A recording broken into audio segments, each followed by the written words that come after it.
Hey everyone, I'm Jerod with Turner Construction, and this is Sheila with Sorella Group. Welcome to another episode of Can You Build It?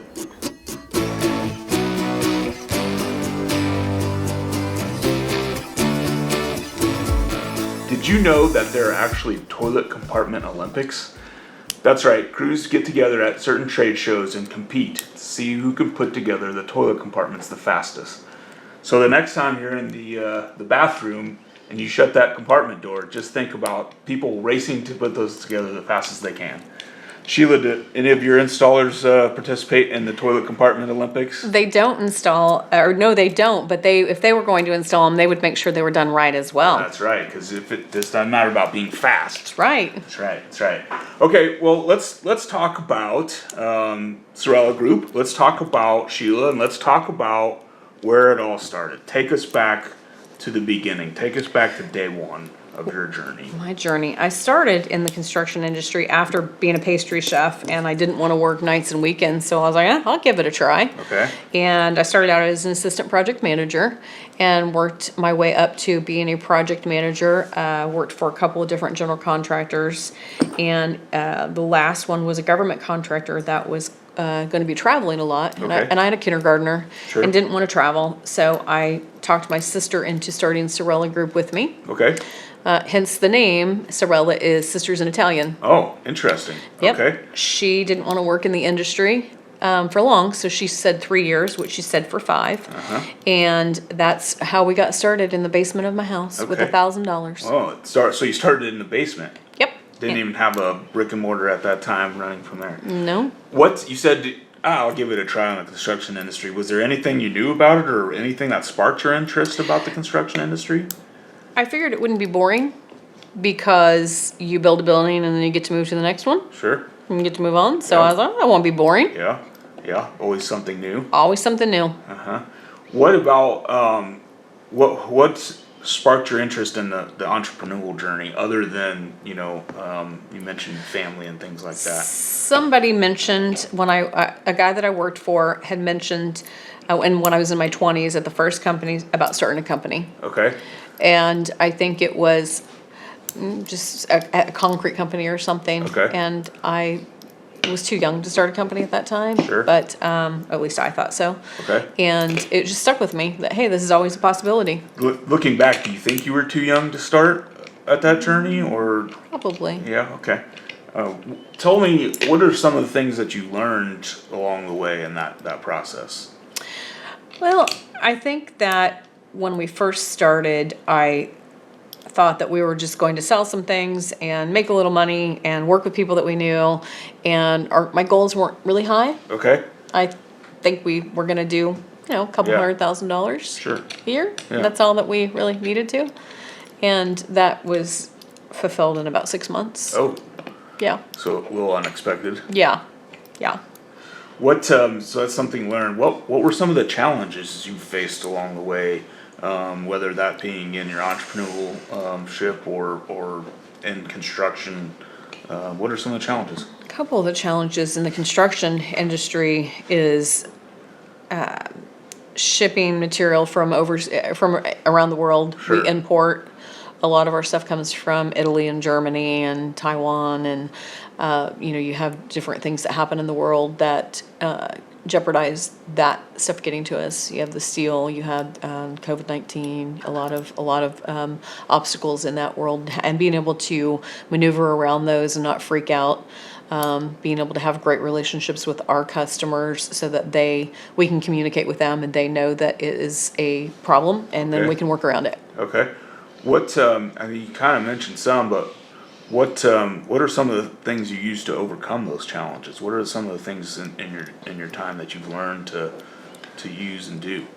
I think the biggest thing is not freaking out and keeping our team calm. Okay. Our team calm, our customers calm. Okay. That there's always going to be a solution. Ooh. Always going to be a solution. Yeah.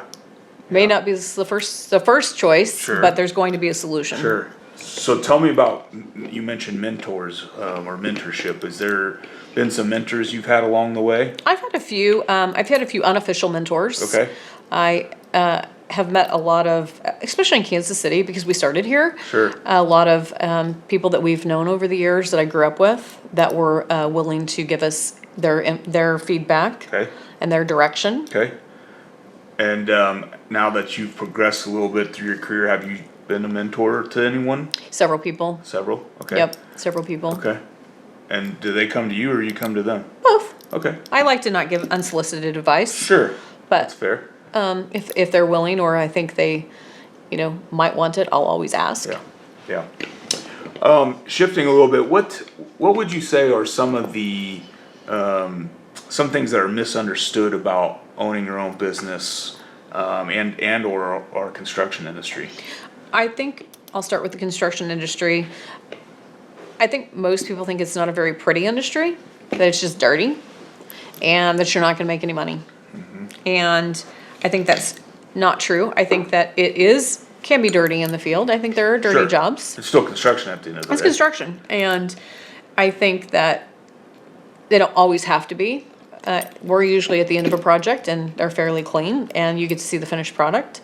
I think from the financial aspect, there is good money to be made. I think you can make a decent living working in construction in a lot of different areas. And also, it doesn't have to be in the field. There are accountants, there Right. are IT, there's not one educational field that does not touch construction in some way or another. Right. Well, even for us too, marketing and HR and going down the line. What about how about anything misunderstood about being a business owner? or Business small- owner. I think a lot of people, I've seen over the years where people start companies and think that it's just going to be easy and that they are just going to make money. And you have to be in it for the long haul. You have to be in it and know that there may be weeks that you don't get a paycheck. Because if the company doesn't get money, doesn't have the money to pay, Sure. you're the one not getting paid. Sure. But you've pushed through that because you're Yeah. still here pushing along, right? Okay. So what would be some advice you would give to young folks looking to be an entrepreneur, start business, or think about that career path, and also to join the construction industry as well? So to start the construction industry, I would say to look at what your passions are. If you like being outside, if you like the things that would be moving dirt, Sure. big machinery, electrical, running wire, any of those things, and talking to individuals that are in the industry and job shadowing, mentoring with there's a lot of different opportunities for that. Yeah. I think most of the schools have those as well.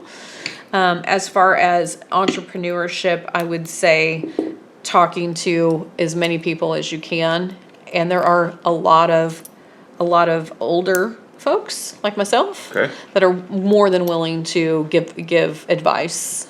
Share the knowledge. Share, yes, exactly. That's a better way to say it. You made a good point of getting out and seeing, right? Getting out to other, job sites or businesses and seeing the different trades to see what you like the best and kind of get eyes on it first. I think that's a great point. Yep. So this one's a little personal. Tell us what would be on your professional highlight reel. My professional highlight reel, I think I've met a lot of those. Okay. Because we started in Kansas City and we now have offices in Denver and in Nashville, and we work in 23 states, and we do a lot of airport work. Okay. We do a lot of large infrastructure work. Sure. Airports. Okay. We started at our first one was the Wichita Airport in my home state, which Okay. is always exciting. Yeah. And then we worked on the New Orleans airport and the Denver airport and North Carolina and Kentucky and airports all over. And the one that stands out the most is the New Orleans airport because it was a new project. Okay. It wasn't a remodel. Okay. And it was so integral for that city and the growth, and it's beautiful. And when you're standing in the middle of a large airport like that your company worked on, that you started in the basement of your house and you get to see the magnitude of this very large project. Yeah. Is so exciting. I think that's pretty cool. I was going to bring it back to all from the basement, all starting from the basement. The basement. Tell me a little on how your journey, how'd that work into the airport market segment, if you will. How'd you all get started in that, and how'd you continue to grow in that? somebody from the construction company that was building the airport was from Kansas City. Okay. In Wichita. All right. And called and wanted to know if we'd be willing to work on it. Right. And at that time, I don't think I realized that airports were so much different than just a Sure. regular. Sure. And it was not an active airport, so it was a little different. Okay. But yeah, they called and wanted to know if we could work on it. Yeah. And we did. Yeah. What makes them different? Well, TSA. Yeah, security. Little thing called security. Yeah, they all have their little nuances, but usually, for the most part, they're all basically the same. Same. Yeah. Sheila, we have a few questions here from our viewers as well. So I would like to know, or the viewers would like to know, what are some skills young folks today should practice if they want to work in construction someday? Ooh, note taking. I think Okay. that note taking somehow is very important because there's so much coming at you when you're building things because they change so much. I think that keeping track of the changes is something that you don't realize until you're in the industry, that you need to remember all of the things that happen in a day. Sure, because our projects change on a daily basis, honestly. Sometimes by the minute. By the minute, that's right. Tell me, what are some things that you or your company looks for when hiring a new hire? We want when we hire people, we want to know not necessarily what you want to do right now, but where are you going to be? Okay. We've taken on some themes from some other large organizations, but where do you want to be in 3 years? Okay. So, Because we want to grow. We want to grow as a company. We want to grow as a team. We want to grow individuals. Gotcha. What other qualities or values does your company look for in their individuals? Team oriented. Okay. And I think our industry speaks to that, right? I mean, there's teams all across it. There's teams internally. There's teams across Yeah. each side. Yep. Yeah, we have a lot of young families. Okay. Within our company, and you know what it's like when you have sick children or you're having babies or getting married. You have to take time off, Sure. and you have to have a team to back you. Sure. A little flexibility with that, maybe even, and team to support. Okay. Awesome. Well, thanks, Sheila, for joining us today, telling your story, telling us all about your entrepreneurial journey, telling us about Sorrell Group and the construction industry. And thank you all for joining us for another episode of Can You Build It?